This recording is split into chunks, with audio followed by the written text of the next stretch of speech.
Gran gusto de saludarlos en este nuevo programa de Corrientes de Pensamiento. Tenemos la satisfacción y el gusto de que esté con nosotros un hombre que, la verdad, analiza con objetividad, con seriedad, con conocimiento los temas del país, específicamente los temas económicos. Yo lo felicito al doctor Daniel Artana por su trabajo permanente como profesor en distintas universidades. Es presidente de FIEL, lo cual indica que está en un lugar fundamental para analizar todas estas situaciones del país, el aspecto económico. Yo te quiero agradecer, querido Daniel, tu presencia. Te quiero pedir, en definitiva, que vos, que tenés un profundo conocimiento de la situación económica y desde FIEL tenés que hacer periódicamente reuniones en las cuales participan muchas personas, me digas en este año electoral en el que estamos llegando prácticamente a las PASO. En mi provincia se vota gobernador y vice antes, el 29 de este mes.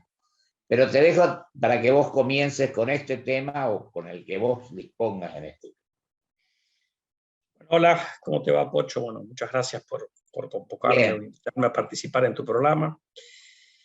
Mira, vos lo planteaste, el tema de acá a noviembre va a estar todo teñido de la cuestión electoral. El gobierno se ha embarcado en un programa de claro tinte electoral, en el cual está hace un tiempo moviendo el tipo de cambio oficial a un ritmo del 1% por mes, al mismo tiempo que quiere que los salarios se muevan más rápido, y han lanzado un programa de expansión del gasto bastante importante. Esto seguramente va a ayudar a bajar un poquito la tasa de inflación a niveles del 2,5-3% mensual en los meses que restan de acá a la elección, pero con el costo de comprar un problema para después de la elección, porque las variables macroeconómicas tienen que tener cierta armonía. Si uno devalúa el dólar oficial al 1% y el gasto público, la emisión van al 5% mensual, tarde o temprano uno tiene que corregir eso. Y esa inconsistencia se ha visto en la brecha cambiaria. La brecha cambiaria ha vuelto a subir a niveles muy altos, a pesar de que el gobierno está interviniendo con parte de las reservas que ganó en la primera mitad del año, gracias a una suba excepcional en el precio de la soja, que afortunadamente ha favorecido a la Argentina de la forma que la ha favorecido. Así que bueno, esa es un poco, va a haber unos meses que probablemente las variables económicas estén un poquito mejor, pero no basado en cimientos fuertes, sino básicamente en un plan electoral que no tiene, a mi juicio, los fundamentos como para poder decir que la cosa va a seguir mejorando después de las elecciones.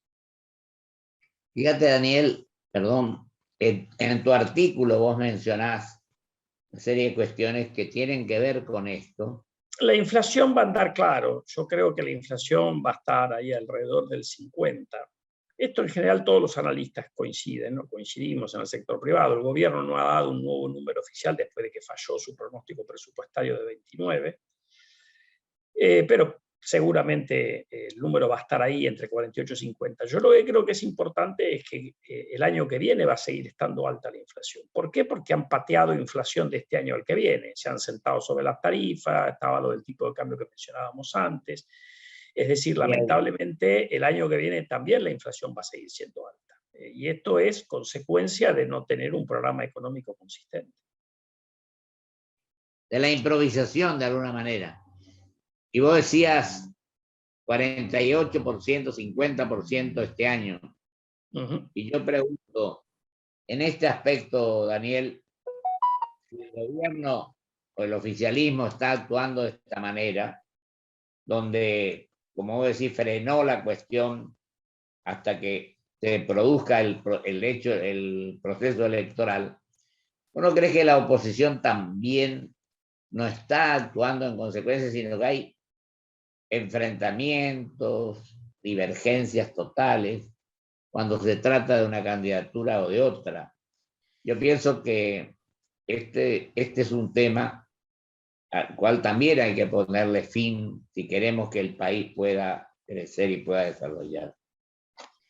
No Sí, sé yo qué creo opinás. que, a ver, en realidad a mí que la gente discuta cuando hay elecciones, yo diría natural. El problema es que cuando pasan las elecciones no se ponen de acuerdo en las cosas entre los partidos, entre las distintas fuerzas políticas, en algunas cuestiones básicas, que yo diría que en materia económica pasan por discutir qué instrumentos, porque a ver, a nivel de objetivos, ¿quién va a estar en contra de crear empleo, que la economía crezca, que suban las exportaciones, que la inflación sea baja? La pregunta es cómo se logra eso.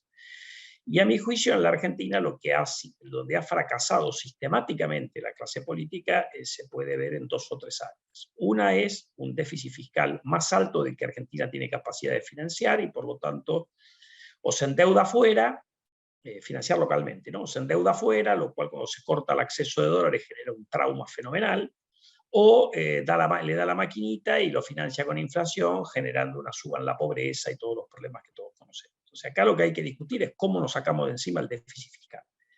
Y esto habrá que bajar gastos o subir impuestos. Yo obviamente voy por la primera opción, pero es un debate que la política se debe. Argentina no puede seguir teniendo los niveles de déficit fiscal que ha tenido, porque si no lo puede financiar en su mercado local, el déficit tendrá que desaparecer. Asociado a eso viene la discusión de cómo bajar la inflación. Yo creo que si no se pone lo fiscal primero va a ser muy difícil bajar la inflación.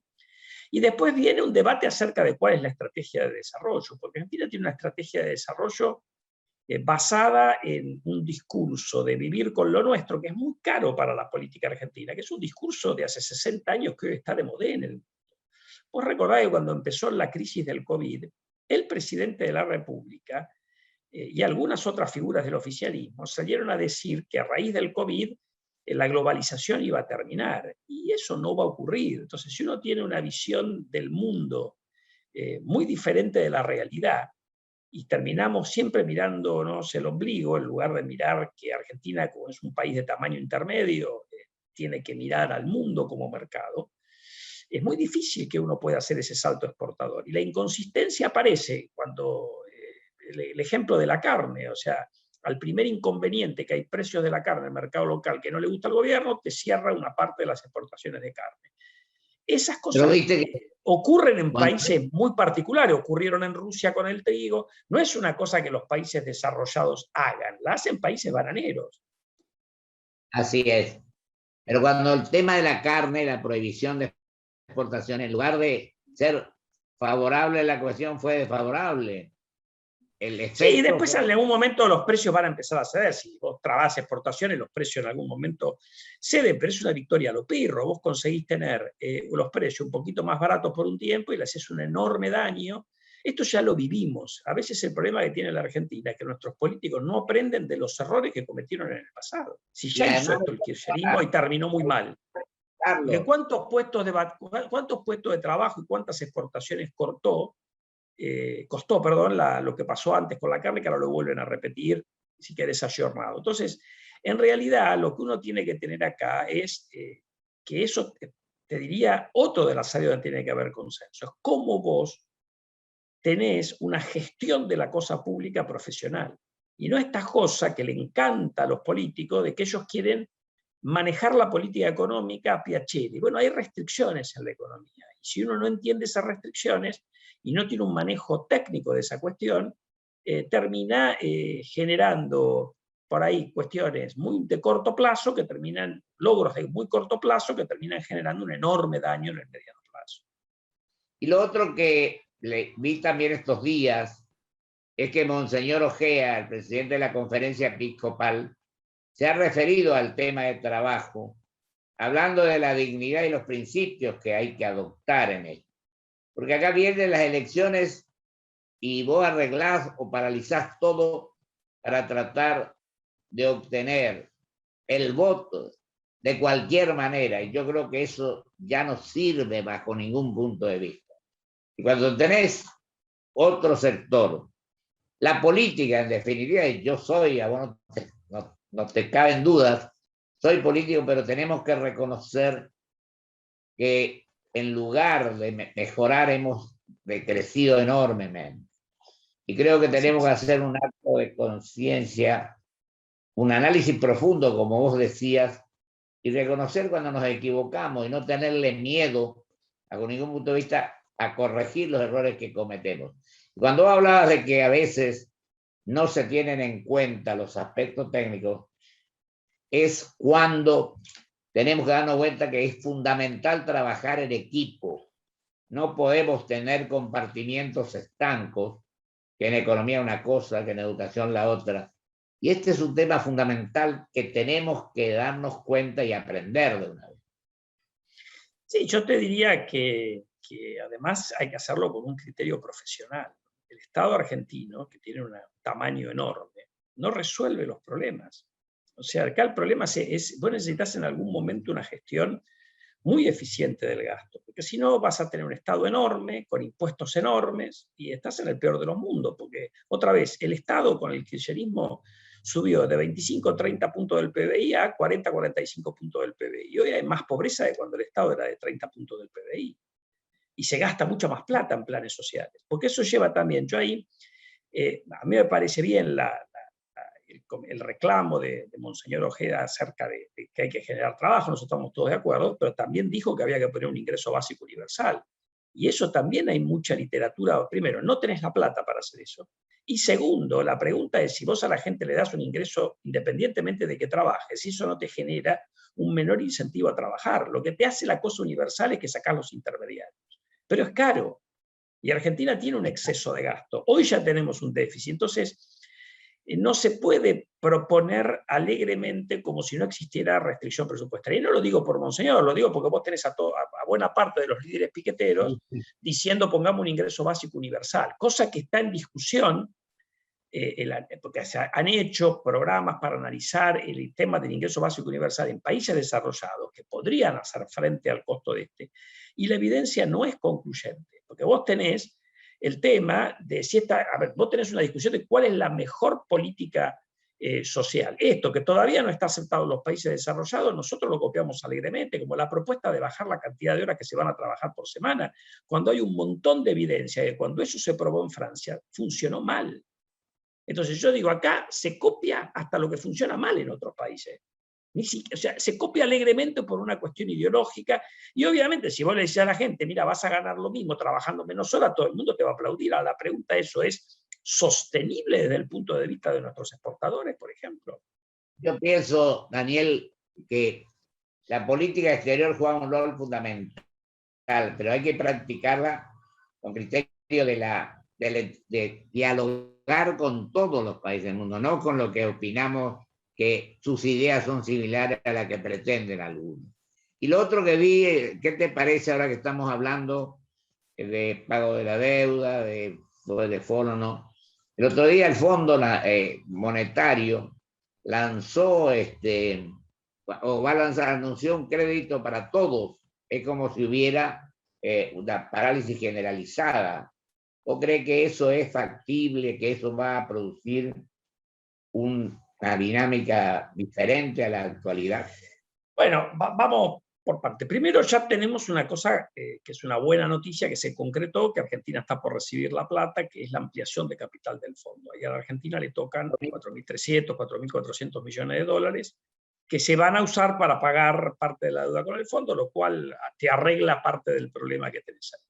Ahora hay una segunda cuestión, que como esta ampliación de capital del fondo la reciben los países en proporción a qué porcentaje tienen del capital del fondo, bueno, Argentina va a recibir esos 4.000 y pico millones, nos viene bien, lo usaremos, pero hay países que no los necesitan, países desarrollados que los van a recibir. Entonces ha habido una propuesta ahí dando vuelta, en la cual ha adherido el gobierno argentino, de que esos fondos para los países que no los necesitan puedan ser reasignados hacia los países que los necesitan a través, por ejemplo, de préstamos bilaterales.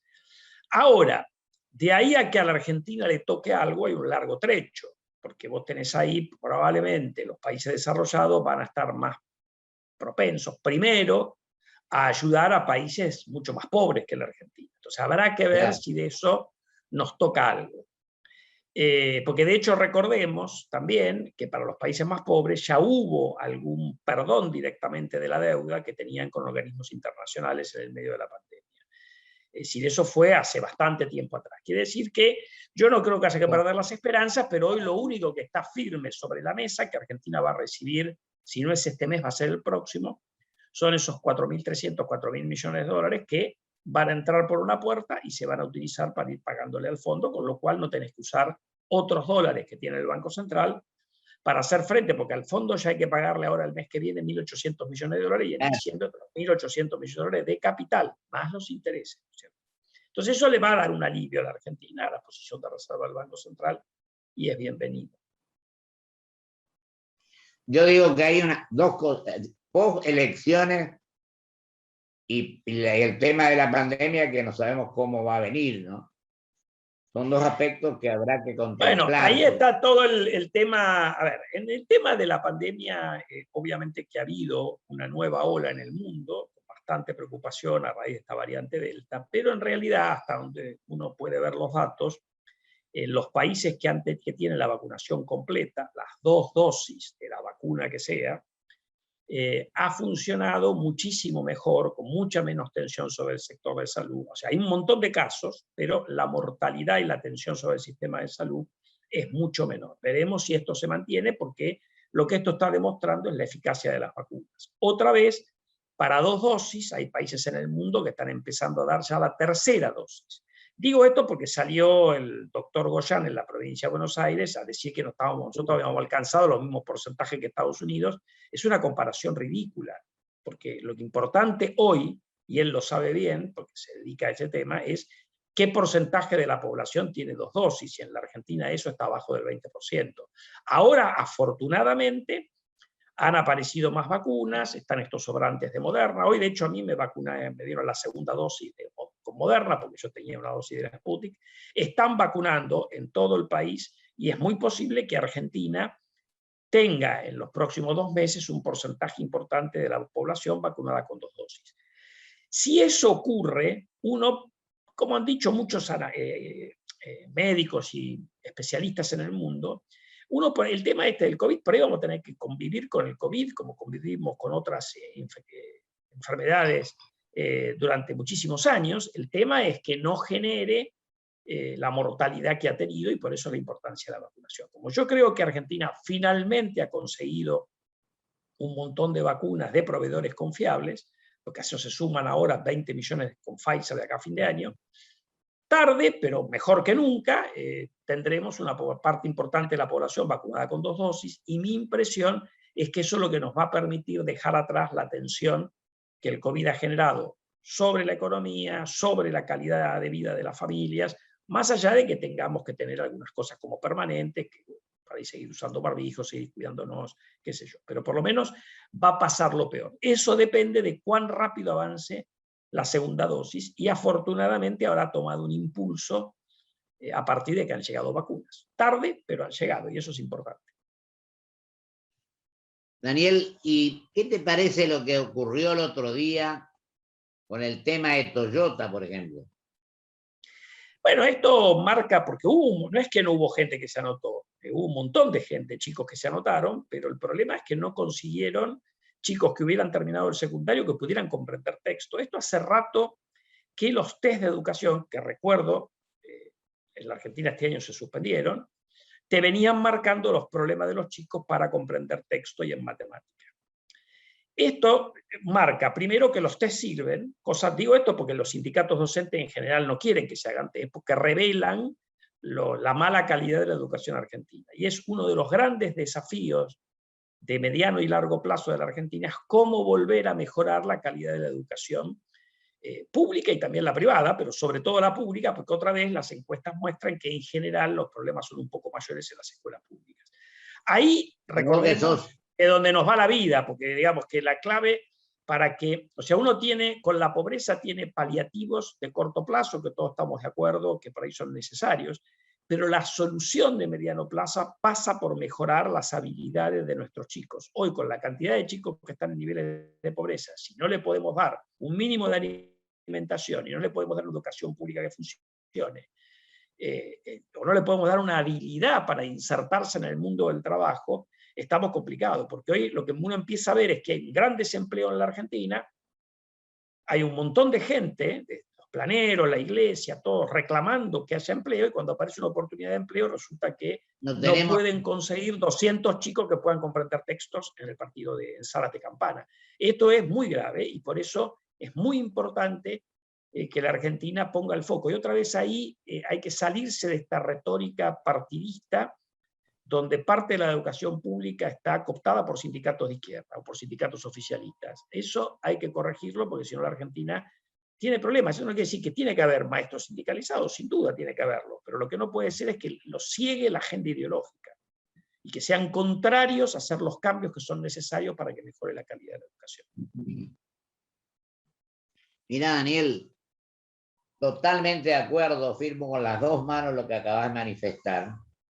Yo pienso que la educación es, a lo mejor hasta este problema cultural, el que nos está produciendo todo, muy grande de los problemas, o varios de los problemas que tenemos, tanto en la política, en la empresa, en la gente, en el tema laboral, mejor dicho, algunas reformas que no se hicieron. Por ejemplo, ¿vos crees que hay que hacer una reforma impositiva, una reforma laboral y también una reforma política? Yo creo que hay que hacer. Hay que terminar con la boleta sábana y hay que ir por lo menos a la boleta única, que es lo que se prometió y lo que se piensa hacer, pero al final no lo hacemos.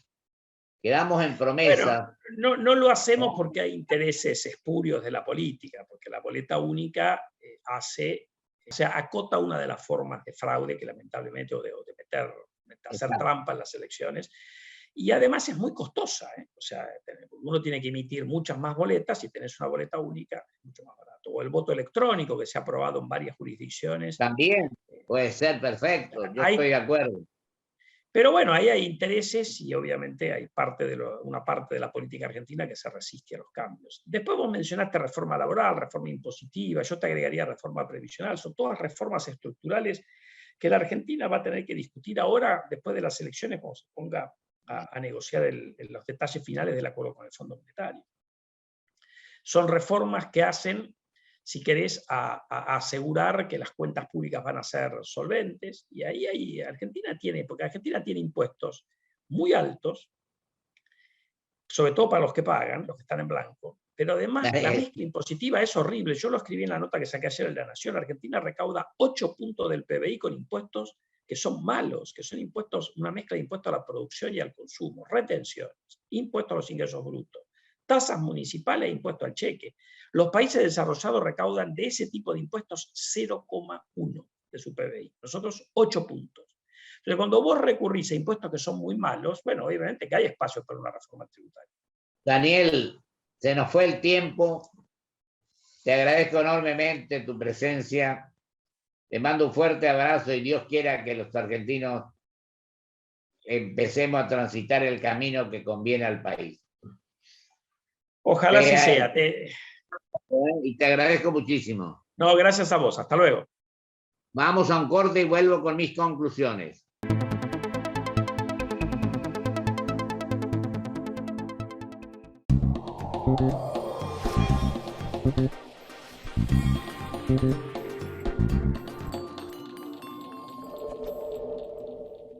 Mi amor, ¿no querés ir llevando los platitos? Así yo llevo la torta.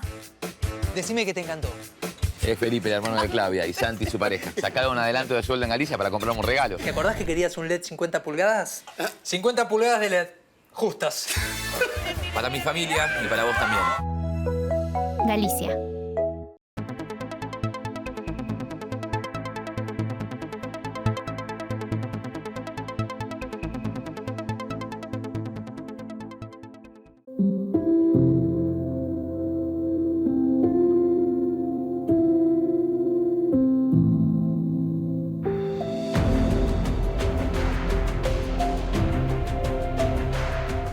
Grupo Petersen, desde 1920, construyendo el país.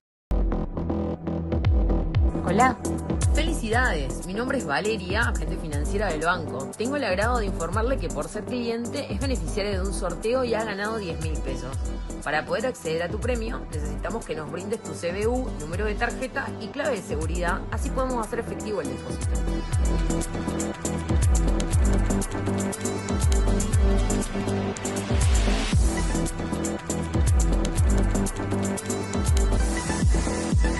Energía renovable para renovar nuestro compromiso. Por eso en Toyota, como parte del desafío medioambiental 2050, nos asociamos con YPF Luz para producir con energía 100% renovable en nuestra planta de Zárate.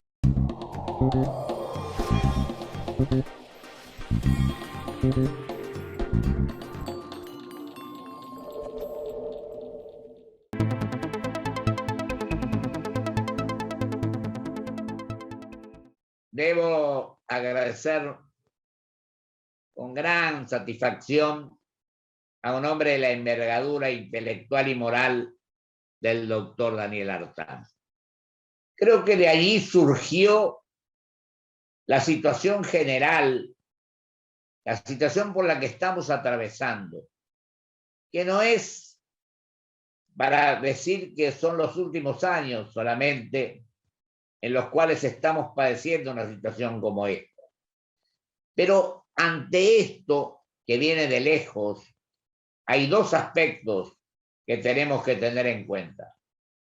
Un problema estructural que hay que modificar, el tema de la educación, sobre todo, la formación de los jóvenes. Y en segundo lugar, creo que no podemos pretender utilizar las arcas del Estado para las campañas políticas que se presentan. Tenemos que ser, primero de todo, argentinos que pensamos con espíritu de grandeza. No tenemos que ser disruptivos, tenemos que tratar de buscar las coincidencias que son de enorme trascendencia para el bienestar general. Lo digo siempre, al bienestar general, y ahora diría también para que los argentinos vivan mejor. Y coincido con lo que dijo Monseñor Ojea. Yo creo que ese es un problema al cual hay que prestarle una atención permanente. Mucho más que hacer tal cosa, hacer otra, y fundamentalmente pensando con grandeza espiritual y también moral, que es lo que en definitiva vale y sirve para las generaciones por venir. Muchísimas gracias. Hasta el próximo programa con el doctor Gustavo Llaver.